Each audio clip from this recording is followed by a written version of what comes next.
Sziasztok! Én Tanaka-chan vagyok, és ez itt a Top 5 Horror Animém videó, úgyhogy kezdjük is el. Az 5. helyzeten a High School of the Dead. Én imádom az ilyen zombis animéket, és filmeket is, mindegy, én szeretem az ilyen zombis dolgokat. És ez ugye mégis utolsó hely lett.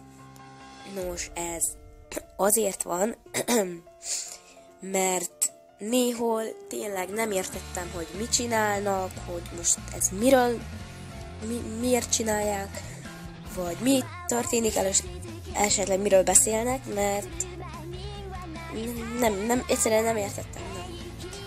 Nem. Meg azért is, mert egy zombi apokalipszistől szerintem van jobb történet is, de mégis bekerült a top 5-be, úgyhogy mégis azért élt valamit. A 4. helyzetünk a Tokyo Ghoul. Kerestem horror animéket, és ez dobta ki. Nos, hogy ez miért horror, azt nem tudom, de talán azért, mert azok a kis csápocskák ott vannak a hátukon, vagy nem tudom, és ez valakinek azért elég ijesztő lehet, hogy valami.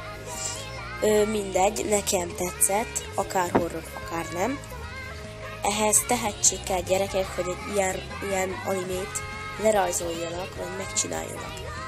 Gratulálok annak, aki rajzolta, mert ez nagyon jó lett, és a történet is egész jó.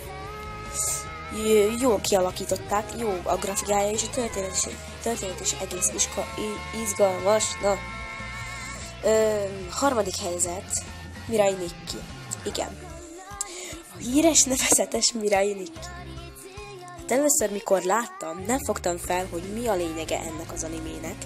Csak rohangálnak mobilokkal és ölik egymást, de aztán rájöttem.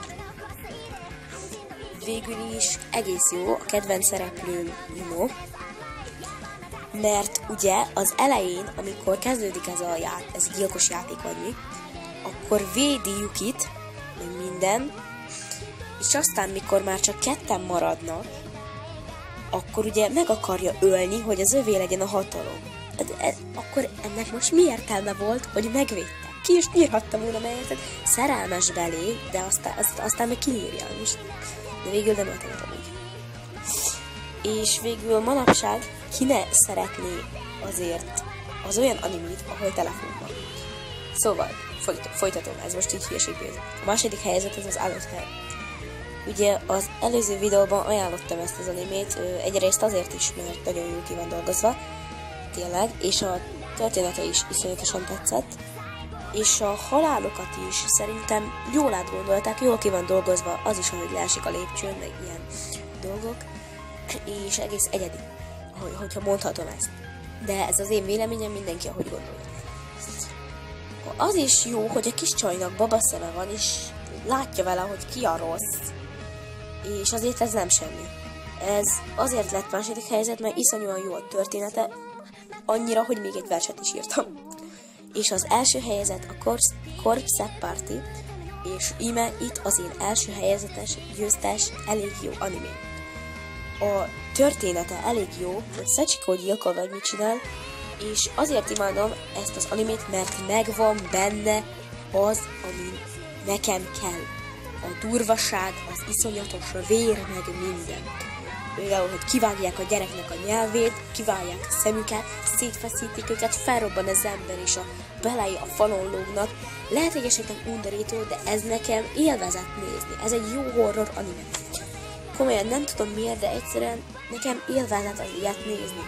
Én ezeket valamiért szeretem. Szóval valaki tud ilyen animét, akkor az ajánljon nekem, ami ilyen durva és undorító. Szóval köszönöm, hogy megnéztétek ezt a videót, külön köszönet Maya-channak, az első feliratkozómnak.